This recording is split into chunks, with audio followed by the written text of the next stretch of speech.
चीज समझ में नहीं आई, शुरुआत कहाँ से हुई थी, अब जा कहाँ रहे हो। मैंने उस वक्त भी जब आपसे बात हुई थी तो पूछा था कि क्या पॉलिटिकल पार्टी बनेगी, तो कहीं ना कहीं उसी विचारधारा पे ये चीजें जा रही है। जो आपकी बातों को मान लेगा या आपके हिसाब से कैंडिडेट उतार देगा तो वो संगठन कहीं ना कहीं उसके लिए प्रचार भी करेगा, वोट करेगा। तो कहीं ना कहीं ये लग रहा है कि पॉलिटिकल बेनिफिट की तरफ चीजें जा रही है। एक महीने के अंदर पूरे भारत से महाराष्ट्र के अंदर जनता सरकार मोर्चा का गठन हो रहा है। हम आज तक गए नहीं है। पॉलिटिकल संगठन तो नहीं शेप ले लेगा आखिर में, या कैसा कुछ रहेगा? अब क्या होगा ये एक्चुअली हमें नहीं मालूम है। हमें तो सबको मालूम है, बोलने की हिम्मत ना पॉलिटिकल पार्टीज के पास है ना डॉक्टर्स के पास है।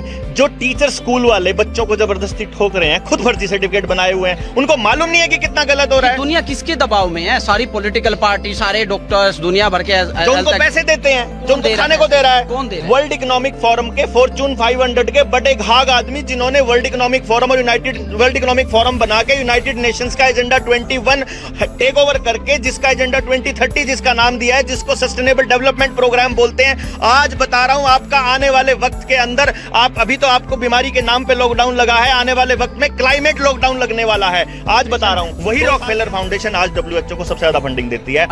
देसी पत्रकार कर्मू था, उन्होंने क्यों साथ छोड़ दिया? बाप कहाँ का क्वेश्चन मैंने पूछा था, आप कहाँ लेके गए? मैंने ये कहा कि जो डॉक्टर्स इसको पहनते हैं, क्या उन्हें समझ नहीं है कि इसके नुकसान है? इस बीमारी के वॉरियर रहे हैं, जितने भी योद्धा रहे हैं, कहीं ना कहीं लगता नहीं है कि आप उनकी इंसल्ट करते? कौन है वॉरियर? आपको पता ही नहीं है कि किन लोगों ने लोगों को बचाया है? साहब वो बचाने वाले लोग नहीं उड़ा रहे हो आप भाई साहब। मैं बताऊं, रही बात पॉलिटिकल एंगल की, देखो हमारा जो मकसद है जनता सरकार मोर्चा का, वो है गांव को ये समझाना कि तुमने पॉलिटिक्स होंगे भाई। अगर आपके भूपेंद्र सिंह हुड्डा को कह दिया कि ये तेरी टेरिटरी है, तू इसका मालिक है, ये तेरी टेरिटरी, तू इसका मालिक है, क्या गारंटी है? क्या गारंटी उनको देंगे? अगले को लालच तो दे रखा है ना। या तो लालच देकर क्या सबूत है इन चीजों के? अगले ने खुद क्यों नहीं लगवाए? फिर क्यों नहीं लगवाया? आपको क्या पता लगवाया कि नहीं लगवाया? पूछो जा करके, इंटरव्यू लो, पता करो उनका, और डिक्लेयर करें। अदरवाइज वो सारी पॉलिटिकल पार्टियों के लीडर्स डिक्लेयर करें कि ये अच्छी चीज है कि बुरी चीज है। बताएं ये लोग। वो तो बता रहे हैं। नहीं बता रहे, वो कहते हैं एक्सपर्ट ने कहा है तो अच्छा होगा, खुद तो नहीं लगवाया हुआ उन्होंने। तो फिर वो किस बेस पे रिजेक्ट करेंगे? तो मुझे बताओ, उनको क्या पता है? ये सरकार ऐसे दोगले चेहरे क्यों लेके आती है कि आपको तो डीसी के दफ्तर में जाने के लिए सर्टिफिकेट दिखाना पड़ेगा, लेकिन जो पॉलिटिकल आदमी है उसको राज्यसभा, विधानसभा, लोकसभा कहीं भी जाने के लिए ना RT-PCR टेस्ट कराने की जरूरत, ना कोई सर्टिफिकेट दिखाने की जरूरत। ऐसे दो नियम कैसे हैं भाई आदमियों का? नमस्कार दोस्तों, मैं हरदीप डुल कैथल ब्रेकिंग टीवी से। दोस्तों इस वक्त हम लोग कैथल की जनकपुरी कॉलोनी में हैं और आपने पिछले काफ़ी टाइम से देखा होगा कि कोरोना की मार देश के अंदर लगभग पिछले 2-3 साल से पड़ी है। बहुत सारे लोग बीमार हुए, कुछ लोगों ने अपनी ज़िंदगी आज से दो दी, बहुत सारे परिवार उजड़ गए।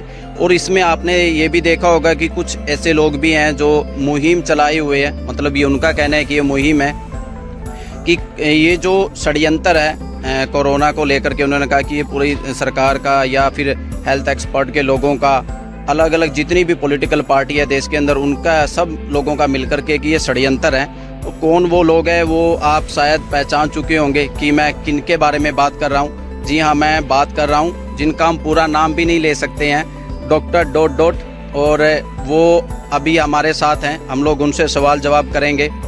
साथ में है जसविंदर अरसोड़ा, जिन्होंने किसान आंदोलन के अंदर बड़ी भूमिका निभाई और अभी भी किसानों के जितने भी मुद्दे होते हैं वो बहुत एक्टिव रहते हैं, चाहे DAP को लेकर के या यूरिया को लेकर के। जिस प्रकार की लड़ाई उन्होंने कैथल के अंदर लड़ी, वो तमाम चीज़ें आपने देखी। अभी हम लोग डॉक्टर साहब से शुरुआत करेंगे, बाकी के साथी भी इनके यहाँ पे पहुँचे हैं। डॉक्टर साहब, कैथल में आए हो, क्या कुछ लेकर के आए हो नया या फिर वही पुराना है? नहीं, अभी आज जो है जनता सरकार मोर्चा की कैथल की जो जिला की इकाई, उसका गठन था बेसिकली, और इसका रणनीति तय की गई कि गाँव के लेवल पर कैसे मोहल्ला वाइज जनता सरकार मोर्चा का गठन किया जाए, बिना कोई संगठन बनाए किस तरह से लोगों को संगठित किया जाए, ताकि आने वाले समय में जो सरकारें इस बीमारी के साथ साथ जो और तमाम तरह के षड्यंत्र रच रही है, लोगों की जिंदगी को बदतर से और बद से बदतर बनाने के मुहिम छेड़ी हुई है सरकारों ने उद्योगपतियों के साथ मिलके, उसका पूरा पर्दाफाश घर घर तक पहुंच सके। लोग आने वाले वक्त में जो 5G से जो नुकसान होने वाले हैं, जो आपके GMO से जो नुकसान होने वाला है, जो आपको तीसरी लहर के अंदर जो नुकसान करने वाले हैं ये लोग जानबूझकर, और वो करेंगे कैसे और ये बताएंगे कैसे, और इनके अपनी जो गोदी मीडिया है उसकी मदद से ये किस तरह से लोगों के अंदर भय बिठाने का दोबारा से काम करेंगे, उस पूरी जागरूकता की मुहिम के तहत आज का ये प्रोग्राम रखा गया था आज हनुमान वाटिका में कैथल में। अच्छा, ये जो संगठन की आप बात कर रहे हो, इस संगठन के अंदर कौन कौन लोग होंगे और कहाँ तक ये विस्तृत हो चुका है अभी तक? इस संगठन के अंदर अभी तक हम हिसार की कार्यकारिणी गठित कर चुके हैं, जींद की गठित कर चुके हैं, कैथल की गठित हो गई है। कल और परसों 2 दिन हम सिरसा रहेंगे और परसों से अगले दिन शनिवार को हम सिरसा की गठन कर देंगे, और मार्च के अगले महीने के पहले हफ्ते में हम लोग ट्रेनिंग सेशन चालू कर देंगे। जो ये लोग संगठित लोग हैं, इस संगठन के अंदर कोई भी नहीं है, अगर मैं आपको सही बताऊं तो, क्योंकि जनता सरकार मोर्चा कोई संगठन नहीं है, ना ही ये कोई ग्रुप है। इसके अंदर किसी को कोई प्रधान नहीं है, कोई चेहरा नहीं है, कोई नहीं, ये इसमें मतलब कोई नहीं है, ये कुछ समझ में नहीं आया। हाँ, यही कॉन्सेप्ट है इसका कि कोई भी आदमी जो समाज के मुद्दे उठा रहा है वो हमारे साथ आ सकता है। जिस मुद्दे पर वो हमसे राय भिन्न है वो अलग हो सकता है उस मुद्दे पर, यानी कि हम मतलब आप ये कहना चाहते हो कि जो परमानेंट सदस्यता है वो नहीं है, कुछ भी नहीं है, कुछ भी नहीं है, कोई आए कोई जाए, कोई भी आए कोई भी जाए, कोई इसका कोई अस्तित्व नहीं है। इसका मकसद केवल एक है, मकसद है इसका सिर्फ कि लोगों को बिना संगठन के संगठित करना सिखाना है कि आपको मुद्दे पर संगठित होना है। गांव में मान लीजिए आप कल को गांव के स्कूल के अंदर कोई प्रोग्राम करना है, उस पर आप कैसे संगठित हो कि झगड़ा भी ना हो, और आपको मुद्दा कैसे छांटना है। कल को वोट करनी है तो गांव संगठित कैसे हो वोट के मुद्दे पर, लेकिन तरीका क्या हो। ये संगठित तो हुआ ही नहीं ना। अब अगर जो लोग समझाने वाले, जो आपका जो भी कॉन्सेप्ट लेकर के जाएंगे, वो खुद संगठित नहीं है, वो रैंडमली कोई आ रहा है जा रहा है, वो संगठित नहीं है, तो दूसरों को कैसे संगठित करें? यही कमाल की बात इस जनता सरकार मोर्चा के अंदर है। इसमें आप देखिए, हमने 21 संगठनों ने मिलकर के एक जनता सरकार मोर्चा का गठन किया था 24 तारीख को जनवरी में, और आपने देखा होगा कि 1 महीने के अंदर पूरे भारत से महाराष्ट्र के अंदर जनता सरकार मोर्चा का गठन हो रहा है। हम आज तक गए नहीं है। पॉलिटिकल संगठन तो नहीं शेप ले लेगा आखिर में, या कैसा कुछ रहेगा? क्या होगा ये एक्चुअली हमें नहीं मालूम है, हमें तो कल का भी नहीं पता आ रही है कि देखो, कई लोग कहते हैं कि जैसे ये हर पॉलिटिकल पार्टी को निशाना पे लेते हैं। विपक्ष वालों को भी इन्होंने बोल दिया कि ये भी इस जो भी ये षड्यंत्र आप कह रहे हो इसमें सम्मिलित है। तो कहीं ना कहीं ये लगता है कि ये सभी पॉलिटिकल पार्टी को अपने निशाने पे लेना, संगठन तैयार करना, ये कहीं ना कहीं लगता है कि किसी पॉलिटिकल विचारधारा की शुरुआत होने वाली है। देखिए, ये तो है पागलपन। अगर कोई आदमी सभी एस्टैब्लिश पूरे तंत्र के साथ अगर कोई लड़ाई मोल ले रहा है, पंगा मोल ले रहा है, तो ये एक तरह से ये बहुत खतरनाक है हमारे लिए। उनके लिए नहीं, हम तो तुच्छ से प्राणी हैं, हमारी कोई औकात नहीं इतनी बड़ी ताकतों के सामने। रही बात पॉलिटिकल एंगल की, देखो हमारा जो मकसद है जनता सरकार मोर्चा का, वो है गांव को ये समझाना कि तुमने पॉलिटिक्स कैसे करनी है। यानी कि हमारा मकसद है गांव को ये बताना कि आने वाले वक्त में तुम चुनाव क्या देखकर करोगे। क्या तुम जात देखकर करोगे, क्या तुम औकात देखकर करोगे, क्या तुम खर्च करने की हैसियत देख के करोगे, दारू की बोतलें देख के करोगे, या मुद्दों को देख के करोगे। तो हम उनको ये बताएंगे कि तुमने ये डिक्लेयर करना है गांव ने कि जो पॉलिटिकल पार्टी हमें गांव को, मतलब गांव को इस तरह का कैंडिडेट चाहिए, इस गांव को इस तरह का कैंडिडेट चाहिए। जिस पॉलिटिकल पार्टी के पास ऐसा कैंडिडेट नहीं है वो हमारे गांव में प्रचार के लिए ना आए। मतलब राजनीति कैसे करनी है गांव वालों को ये सिखाना जनता सरकार मोर्चा का मकसद है। अब इसमें जनता सरकार मोर्चा किस रोल में होगा, हमारा मकसद जागरूकता का है, और आने वाले वक्त के बारे में हमें नहीं पता। समझ में नहीं आई शुरुआत कहाँ से हुई थी, अब जा कहाँ रहे हो। मैंने उस वक्त भी जब आपसे बात हुई थी तो पूछा था कि क्या पॉलिटिकल पार्टी बनेगी, तो कहीं ना कहीं उसी विचारधारा पे ये चीजें जा रही है। जो आपकी बातों को मान लेगा या आपके हिसाब से कैंडिडेट उतार देगा, तो वो संगठन कहीं ना कहीं उसके लिए प्रचार भी करेगा, वोट करेगा। तो कहीं ना कहीं ये लग रहा है कि पॉलिटिकल बेनिफिट की तरफ चीजें जा रही है। भाई, पहली बात तो ये है कि पॉलिटिक्स का सवाल तो खैर आपने ही उठाया था, लेकिन मैं ऐसा समझता हूँ, आपने अभी बात भी नहीं ना? मैं वही कह रहा हूँ कि हमारा मकसद जागरूकता है। क्या ये गलत है कि मैं गांव को ये बताऊं कि आपने मुद्दे के ऊपर वोट करनी है? क्या ये गलत बात है? क्या ये गलत बात है कि आपके बच्चों का अंदर बेरोजगारी है तो उसका आंकड़ा हम कैंडिडेट के सामने रखेंगे कि जिस कैंडिडेट के पास इसका सलूशन हो, अपना सलूशन गांव के सामने रखे? क्यों हम करोड़ों रुपए खर्च कराएं प्रचार के ऊपर? क्यों हम दारू से, पैसे से इस राजनीति को भ्रष्ट बनाएं? क्यों नहीं गांव अपने लेवल पे, पंचायती लेवल पे तय करे कि किस कैंडिडेट को हमने वोट करना है? मैं तो ये कह रहा हूं, पॉलिटिक्स आपकी नस नस में भरी हुई है। मैं 18 साल का होते ही वोट करने लगा था, उसके बाद मैंने हर वोट की है, तो मैंने पॉलिटिक्स में हिस्सा लिया है। आपका 15 साल का मैं रोकना चाहूंगा, बहुत लंबा बोलते हो, एक चीज को स्ट्रेच करने के लिए जाने जाते हो। मैं आपसे एक चीज पूछता हूँ कि एक पॉलिटिकली आपने चीज कहा कि एक पॉलिटिकल मोटिवेशन उनको देने वाले हो आप लोग, इसके अलावा क्या चीजें रहेंगी? क्योंकि जिस बीमारी को लेकर के आपने शुरुआत की थी और कहा था कि ये लंबा चलने वाला है, वो उससे कहीं डेविएट हो चुके हो या फिर वो साथ चलेगी? देखिए, बीमारी का ड्रामा आपने परसों की बिल गेट्स के अगर बयान पढ़ा हो तो बिल गेट्स का बड़ा खूबसूरत बयान था। ये इस देश में बड़ा कमाल हो रहा है कि जो डॉक्टर्स लॉजिकली बात करते हैं उनको तो सेंसर किया जाता है, उनको तो दिखाया नहीं जाता, उनके तो वीडियोस डिलीट हो जाते हैं, उनके चैनल डिलीट हो जाते हैं। और बिल गेट्स जो कि मेडिकल फील्ड से भी नहीं है, उस आदमी को इस किसी भी महामारी के ऊपर बोलने का इजाजत है।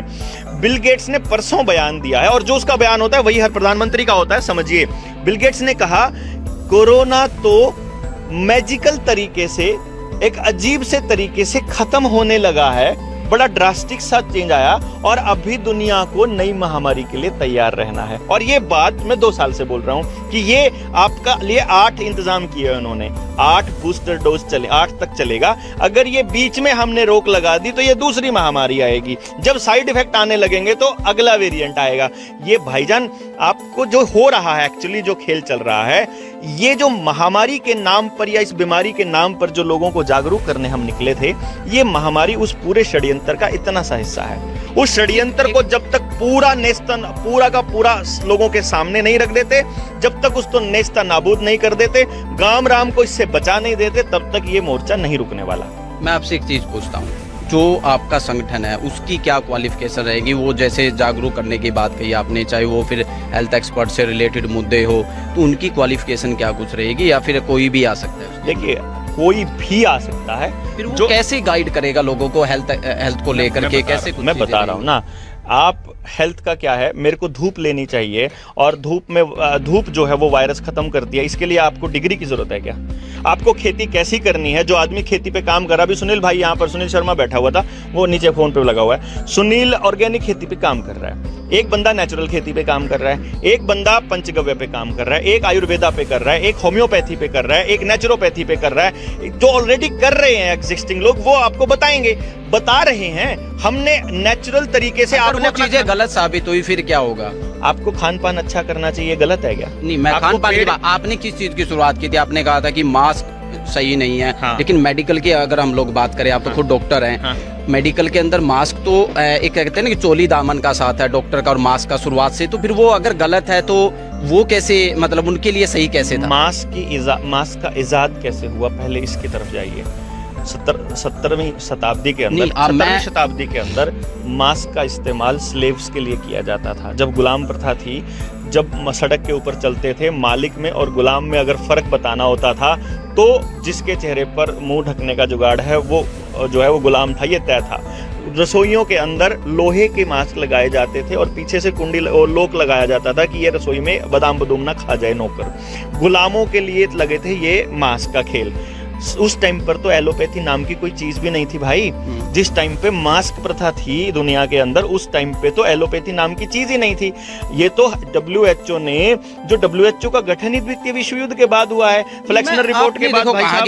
और दूसरी बात जो आपने कहा, जो डॉक्टर्स की बात कही, कोई भी डॉक्टर, कोई भी स्टडी मास्क लगाने के लिए सजेस्ट नहीं करती है। आप देखेंगे डॉक्टर केवल सर्जरी के वक्त मास्क लगाता है, वो भी इसलिए कि मेरा सलाइवा, मान लो उसने कुछ काट रखा है, छींक आ जाए उसको, या उसके नाक से कुछ बह जाए या थूक गिर जाए, उससे बचने के लिए वो लगाया जाता है। अगर आप इस पूरे 2 साल के प्रकरण के अंदर अगर डॉक्टर्स की उस शब्दावली को ध्यान से समझोगे तो उन्होंने क्या कहा है, मास्क से को डैश रोना नहीं रुकता है।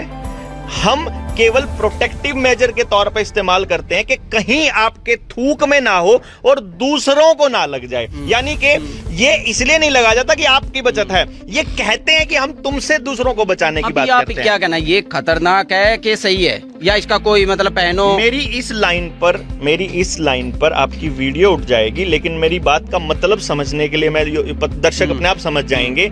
आप सर्च कीजिए मास्क लगाने के कितने फायदे हैं, और मास्क लगाना किस किस ने सजेस्ट नहीं किया है, रिसर्च है बकायदा, आपको वहां मिलेंगी कौन से साइड इफेक्ट हैं लगाने के। इस महामारी के दौरान सभी डॉक्टर्स ने इनको पहना है, तो उस दौरान क्या वो उनके लिए जानलेवा था या क्या उनको पता नहीं था कि ये चीजें जानलेवा है? वो क्यों उन्होंने क्यों सजेस्ट किया? केवल डॉक्टर्स ने नहीं पहना है, लगभग हर उस आदमी ने पहना नहीं, है जो गुलाम है, तो एक्सपर्ट हर है उस ना? आदमी ने पहना है जो गुलाम है, हाँ, और दूसरी हर साइड उस में आदमी ने पहना है जो टेलीविजन के आगे बैठा है। मैंने पहले दिन से एक सिंगल मिनट के लिए नहीं पहना है। पुलिस वाले भी ये बोलते थे कि पहन ले, मैं कहा नहीं पहनूंगा, यहीं बैठूंगा, नहीं पहनूंगा, किसी कीमत पर नहीं पहनूंगा। मैं वार्ड में जाके, जो इस तथाकथित बीमारी का वार्ड थे, जाके लोगों की जफ्फियां पाके उनको ये यकीन दिलाता था कि भाई कुछ नहीं होता, मैं तेरे साथ हूं, तेरा झूठा खा रहा हूं, देख कुछ नहीं होता। ये सब का सब आपकी प्रोग्रामिंग चल रही है, इससे बचने का यही तो बता रहा हूं कि भैया जी इसके तो मैं कहाँ का क्वेश्चन मैंने पूछा था, आप कहाँ लेके गए? मैंने ये कहा कि जो डॉक्टर्स इसको पहनते हैं, क्या उन्हें समझ नहीं है कि इसके नुकसान है? ये सबको मालूम है। बोलने की हिम्मत ना पॉलिटिकल पार्टीज के पास है, ना डॉक्टर्स के पास है। जो टीचर स्कूल वाले बच्चों को जबरदस्ती ठोक रहे हैं, खुद फर्जी सर्टिफिकेट बनाए हुए हैं, उनको मालूम नहीं है कि कितना गलत हो रहा है। दुनिया किसके दबाव में है? सारी पॉलिटिकल पार्टी, सारे डॉक्टर्स, दुनिया भर के जो उनको पैसे देते हैं, जो उनको खाने को दे रहा है। कौन दे रहा है? वर्ल्ड इकोनॉमिक फोरम के फॉर्चून 500 के बड़े घाघ आदमी, जिन्होंने वर्ल्ड इकोनॉमिक फोरम और वर्ल्ड इकोनॉमिक फोरम बना के यूनाइटेड नेशंस का एजेंडा 21 टेक ओवर करके, जिसका एजेंडा 2030 जिसका नाम दिया है, जिसको सस्टेनेबल डेवलपमेंट प्रोग्राम बोलते हैं। आज बता रहा हूं आपका आने वाले वक्त के अंदर, आप अभी तो आपको बीमारी के नाम पे लॉकडाउन लगा है, आने वाले वक्त में क्लाइमेट लॉकडाउन लगने वाला है। आज बता रहा हूं 2 साल के अंदर क्लाइमेट लॉकडाउन, अगर नई महामारी नहीं आई। आपके घर से आपका पैसा खींचा जा रहा है, आपकी मेटल खींची जा रही है, आपका सोना खींचा जा रहा है, आपकी जमीन कर्जे पर है। इसके फायदे हैं, आप कंप्लीटली उनके ऊपर डिपेंडेंट होंगे और उनके कंट्रोल में होंगे। आप डिपेंडेंट भी बनाने हो और कंट्रोल भी करने हो। This is the ultimate goal पूरी पॉपुलेशन को। सुनिए, जो जितने भी एक्सपर्ट हैं या जितने भी पॉलिटिकल पार्टी के आपने नाम लिया, तो वो भी तो साथ में गुलाम हो जाएंगे। सरकार तो एक ही पार्टी की होगी ना, या गठबंधन के साथ? भाईजान गुलाम वो क्यों होंगे भाई? अगर आपके भूपेंद्र सिंह हुड्डा को कह दिया कि ये तेरी टेरिटरी है, तू इसका मालिक है, ये तेरी टेरिटरी, तू इसका मालिक है, वो क्या गारंटी है? क्या गारंटी उनको देंगे? अगले को लालच तो दे रखा है ना। या तो लालच है, क्या सबूत है इन चीजों के? अगले ने खुद क्यों नहीं लगवाए? फिर क्यों नहीं लगवाया? आपको क्या पता लगवाया कि नहीं लगवाया? पूछो जा करके, इंटरव्यू लो, पता करो उनका, और डिक्लेयर करें। अदरवाइज वो सारी पॉलिटिकल पार्टियों के लीडर्स डिक्लेयर करेंगे अच्छी चीज है कि बुरी चीज है। बताएं ये लोग। वो तो बता रहे हैं। नहीं बता रहे, वो कहते हैं एक्सपर्ट ने कहा है तो अच्छा होगा, खुद तो नहीं लगवाया हुआ उन्होंने। तो फिर वो किस बेस पे रिजेक्ट करेंगे? सर मुझे बताओ, उनको क्या पता है? ये सरकार ऐसे दोगले चेहरे क्यों लेके आती है कि आपको तो डीसी के दफ्तर में जाने के लिए सर्टिफिकेट दिखाना पड़ेगा, लेकिन जो पॉलिटिकल आदमी है उसको राज्यसभा, विधानसभा, लोकसभा कहीं भी जाने के लिए ना आरटीपीसीआर टेस्ट कराने की जरूरत, ना कोई सर्टिफिकेट दिखाने की जरूरत। ऐसे दो नियम कैसे हैं भाई? आदमियों का अलग है क्या? एक बात बताइए, यही लोग बात करते हैं कि डॉक्टर साहब है ना, वो लोगों को डरा करके समर्थन हासिल कर रहे हैं। हाँ, तो आप पे ये आरोप तो तुम समझा दो ना, तुम समझा दो ना, वो लॉजिक बता दो ना कि 6 बजे छोटी दुकान बंद हो जाएगी लेकिन मॉल 9 बजे तक खुला रहेगा। इसका क्या लॉजिक है? तुम बता दो ना कि स्कूल बंद होकर के ठेके बंद है। वो एक अलग नहीं, वो एक अलग चीज है। जिन दो चीजों को लेकर के आप कनेक्टेड है। जब एक बात बताओ, आप एक सिंपल फंडा मत करो यार, एक मिसमैच का क्या मतलब है? आप ये बताओ कि आप सिंपल फंडा बताओ। डॉक्टर उन्हें कहा अस्पतालों में इतनी मौत हुई, ऑक्सीजन की कमी में मौत हुई। डॉक्टर बीआरसी एग्जाम्पल है, डॉक्टर बिशु राय चौधरी, 60,000 मरीजों को, तथाकथित मरीजों को जिनको सरकार ने पॉजिटिव किया था, उस आदमी ने बिना कोई मुंह ढके, बिना सोशल डिस्टेंसिंग के, बिना दवाई के, केवल डाइट पर 3 दिन के अंदर ठीक कर दिया। जब 100% रिकवरी रेट वाला इलाज पॉसिबल है, देश में है, Limca book of world record में दर्ज है, तो आयुर्वेद के अंदर जब ये स्पष्ट है कि इस वक्त में ये बीमारी होगी तो इसका क्या इलाज है, एक भी मौत नहीं होगी, तो प्रधानमंत्री इन पद्धतियों का प्रचार क्यों नहीं करता? WHO के बताए हुए गाइडेंस पे क्यों चल रहा है? क्योंकि 100 अरब के बारे में क्या कहते हो? आपकी वो भ्रष्ट है। WHO का गठन किसने किया था अगर आपको ये पता चल जाए? अब्राहम फ्लेक्सनर कमीशन बैठा 1908 के अंदर। उस आदमी उसको अब्राहम फ्लेक्सनर को फ्लेक्सनर रिपोर्ट जब 1910 के अंदर पेश हुई, अब्राहम फ्लेक्सनर को फंडिंग देने वाली थी रॉकफेलर फाउंडेशन। वही रॉकफेलर फाउंडेशन आज डब्ल्यूएचओ को सबसे ज्यादा पार्टीज, जिस तरह से आप पॉलिटिकल पार्टीज को बदल देते हैं, जिस तरह से आप मुख्यमंत्री के चेहरे बदल देते हैं, लेकिन व्यवस्था ज्यों की त्यों रहती है। इसीलिए आज मुख्यमंत्री का नाम क्या है इससे ज्यादा इंपॉर्टेंट है वो किस व्यवस्था के साथ है। आज इस टाइम पे डब्ल्यूएचओ के अंदर महत्वपूर्ण पदों पर कौन बैठे हैं इससे ज्यादा जरूरी है वो कहां से फायदे उठा रहे हैं। आपको तो पता ही नहीं। मेरे लिए तो इतना पता है कि मेरे भाई ऐसे ही आरोप लगा रहे हैं। देखिए भाई, मैं डब्ल्यूएचओ पे आरोप लगा रहा हूं, मैं उसके डायरेक्टर पे नहीं लगा रहा हूं, डब्ल्यूएचओ की कार्यप्रणाली पे आरोप लगा रहा हूं। डब्ल्यूएचओ का सबसे बड़ा फंडिंग एजेंट कौन है ये बता दो सर। एक बात मुझे बताइए, उधर छोड़ दीजिए, उधर छोड़ दीजिए, बिल गेट्स से मिल रही है भाई। सुनिए तो वही है इसके मालिक। अभी बिल गेट्स को आप कह रहे थे कि उनकी स्टेटमेंट का आप समर्थन कर रहे थे, अभी बिल गेट्स पे सवाल खड़े कर रहे हैं। समर्थन कौन कर रहा अभी कहा था नहीं आपने, बिल गेट्स ने कहा कि नहीं। बिल गेट्स ने ये कहा है और जो बिल गेट्स बोलता है वही मुख्यमंत्रियों का चेहरा है, वही मुख्यमंत्रियों की जबान है, वही प्रधानमंत्रियों की, इस देश के नहीं, अलग अलग मुल्कों के जहां जहां प्रधानमंत्री घूम के आया था पिछले 5 सालों में, उन सारे प्रधानमंत्री और राष्ट्रपतियों की जबान वही है जो बिल गेट्स की है। इसी महामारी का तो बेस बन रहा था भाई साहब। 2019 में इसको प्रधानमंत्री बनाया इसलिए गया था, और अगर अभी भी ये पूरे के पूरे एजेंडे पे कामयाब नहीं हुआ ना, अगर ये आपकी जमीन को नहीं दे पाया उनको, अगर ये नहीं दे पाया आपके ये सोना नहीं दे पाया सारा का सारा, अगर आपका तो पता करो कैसे सहारनपुर के अंदर, मुजफ्फरनगर में जो 165 किडनियां जिसने किडनी निकाल के दी मुजफ्फरनगर में, जो भी ऐसी वॉरियर थे भाई साहब, ये वॉरियर थे। वो अस्पतालों में बकायदा बचाई, वो अरे अस्पतालों में बकायदा ट्रायल किया गया, ऑक्सीजन बंद करके लोगों को मारा गया था यार, आपको पता नहीं है क्या? उसके ऊपर अस्पताल के ऊपर बकायदा लोग दोषी थे, वो एक अलग बात है, लेकिन जितने लोगों ने जाने बचाई है उनके लिए आप क्या कह रहे हो वो सोचिए। ये खेल जान बचाने के लिए था ही नहीं, ये खेल सारा का सारा दहशत फैलाने के लिए था, पैनिक अटैक क्रिएट करने के लिए था। सीधा सीधा आरोप है। आपके साथ देसी पत्रकार कर्मू था, उन्होंने क्यों साथ छोड़ दिया? अब किसने कहा छोड़ दिया? मतलब कहीं दिखाई नहीं देते, कैथल में आए हो, कैथल में वो रहते हैं एक्टिव। तो आपने कल लाइव जो है उसका नहीं सुना, कल की लाइव देखिए जो रात फील्ड में जो साथ में आते थे ना भाई साहब, कल रात 9 बजे उसने लाइव में अपने आखिरी लाइन बोली। ये कह रहे हो साथ में सारे कैथल के पत्रकार भाई, जनता सरकार मोर्चा का अहम अंग है पत्रकारिता की तरफ से, और आपका भी स्वागत है। आप आना चाहते हो तो पूरी बात समझ लीजिए एक दिन बैठ करके, आपको पूरा बिना लॉजिक की चीज में मैं शामिल नहीं हो सकता। समझ लीजिए, उसने तो बिना मोबाइल के मेरे साथ रुक गया था 2 रात, उसके पास कोई ऑप्शन नहीं था मेरी बात सुनने के अलावा। डब्ल्यूएचओ के बारे में पता नहीं, जिस पे सवाल उठा रहे हो तो ऐसे संगठन में मेरा क्या काम है? गठन की बात कर रहा हूँ भाई। चलो दोस्तों, ये थे डॉक्टर ... ये थे डॉक्टर ... मैं हूँ हरदीप डोल। जय हिंद, जय जवान, जय किसान।